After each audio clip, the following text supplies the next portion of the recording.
আসসালামু আলাইকুম। আমরা বাংলাদেশে যারা গাড়ি কিনি প্রথম চয়েস চাই যেন নন হাইব্রিড গাড়ি কিনতে। বাংলাদেশে একটা মানুষের মাইন্ডসেট যে আমরা হাইব্রিড গাড়ি না কিনে নন হাইব্রিড গাড়ি কিনবো, কিন্তু আমি একজন হাইব্রিড ইউজার। তো হাইব্রিড ইউজার হিসেবে আমি হাইব্রিড গাড়ি 4 বছর ধরে ইউজ করছি। সেটার একটা সুবিধা অসুবিধার কথা বলবো, এতে করে সিদ্ধান্ত নিতে পারবেন যে হাইব্রিডে যাবেন নাকি নন হাইব্রিডে যাবেন। প্রথমে আসি নন হাইব্রিড বা হাইব্রিড না কেনার পিছনে কি কারণ, বা নন হাইব্রিড গাড়ি কেনার পিছনে কি কারণ। প্রথমত হচ্ছে আমাদের অনেকের কাছ থেকে ইনফরমেশন চাই। তারা প্রথমত টেকনিশিয়ান অথবা ড্রাইভার অথবা অন্য কোনো ইউজারের কাছ থেকে জিজ্ঞেস করি যে হাইব্রিড নিব নাকি নন হাইব্রিড নিব। তো তাদের প্রাথমিক যে ফিডব্যাক সেটা চোখ বন্ধ করে বলে দেয় না না না নন হাইব্রিড নেন, হাইব্রিড নিয়ে অনেক যন্ত্রণা পোহাতে হবে, ঝামেলা অনেক বেশি। অনেকেই ক্লিয়ারলি বলেও না যে কি ঝামেলা কি যন্ত্রণা পোহাতে হবে, কেন নন হাইব্রিড নিতে চাই, আমরা হাইব্রিড কেন নিতে চাই না। এটার কারণ হচ্ছে হাইব্রিডের যে ব্যাটারি রয়েছে, হাইব্রিড ব্যাটারি এবং ব্রেক বুস্টার। হাইব্রিড ব্যাটারি যদি নষ্ট হয় তাহলে একটা বড় ধরনের খরচের ধাক্কা রয়েছে, ব্রেক বুস্টার যদি নষ্ট হয় একটা বড় ধরনের ধাক্কা রয়েছে। হাইব্রিড গাড়িতে এই দুইটা বড় চ্যালেঞ্জ। হাইব্রিড নন হাইব্রিডের মধ্যে যে পার্থক্য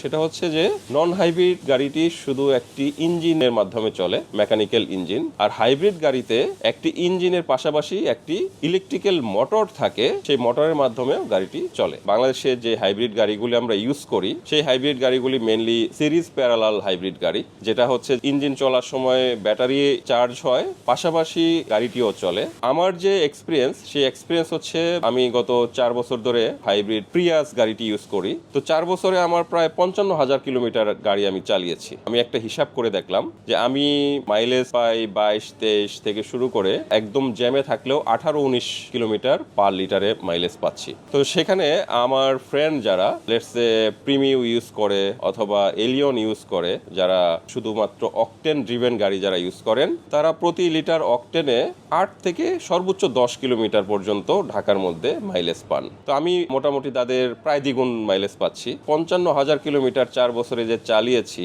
যদি আমার নন হাইব্রিড গাড়ি থাকতো প্রিমিও অথবা এলিয়ন, তাহলে আমার খরচ পড়তো প্রায় 6.5 থেকে 7 লাখ টাকার মতো।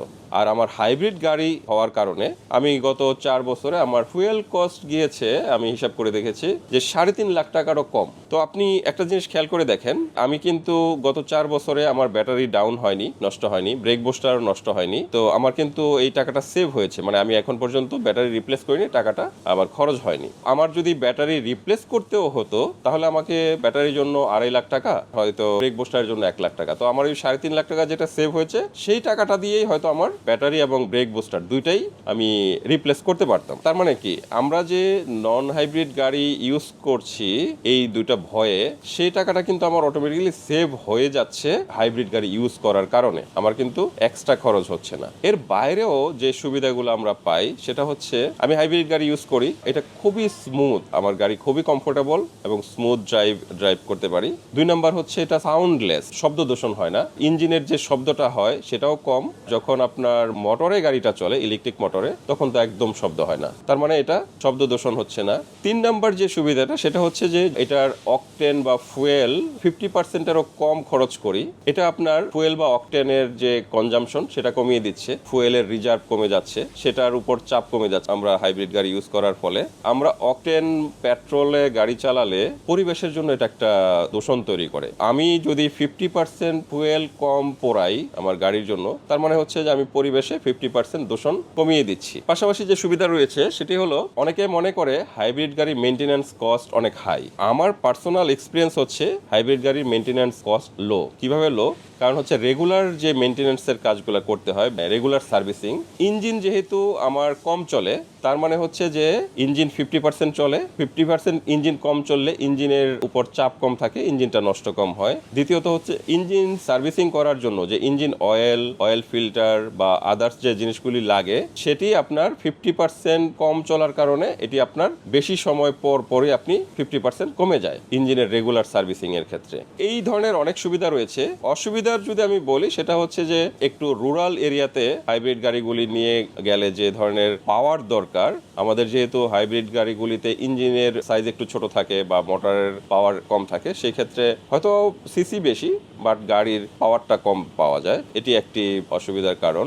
আর একটা অসুবিধার কারণ হচ্ছে যে হাইব্রিড গাড়ির টেকনিশিয়ান বাংলাদেশে যারা রয়েছে এরা মেনলি হচ্ছে যে আপনার হাইলি স্কিলড ইলেকট্রিক এবং হাইব্রিড টেকনিশিয়ান লাগে। সেক্ষেত্রে কিছু কিছু সমস্যার ক্ষেত্রে বাংলাদেশের রেগুলার যেসব টেকনিশিয়ানরা কাজ করে তাদেরকে দিয়ে গাড়িগুলি মেনটেন্যান্স রিপেয়ার বা এই ধরনের কাজ করানো যায় না। তো আমার দৃষ্টিতে হাইব্রিড গাড়ির সুবিধা নন হাইব্রিড গাড়ির চেয়ে বেশি। তো এখন চয়েস ইজ ইউর, আপনারা হাইব্রিড গাড়ি নেবেন নাকি নন হাইব্রিড গাড়ি নেবেন সেটা নিতান্তই আপনাদের ইচ্ছা, বাট আমার ব্যক্তিগত যে এক্সপিরিয়েন্স সেটা আমি শেয়ার করলাম। ভিডিওটি এতক্ষণ ধরে দেখার জন্য ধন্যবাদ।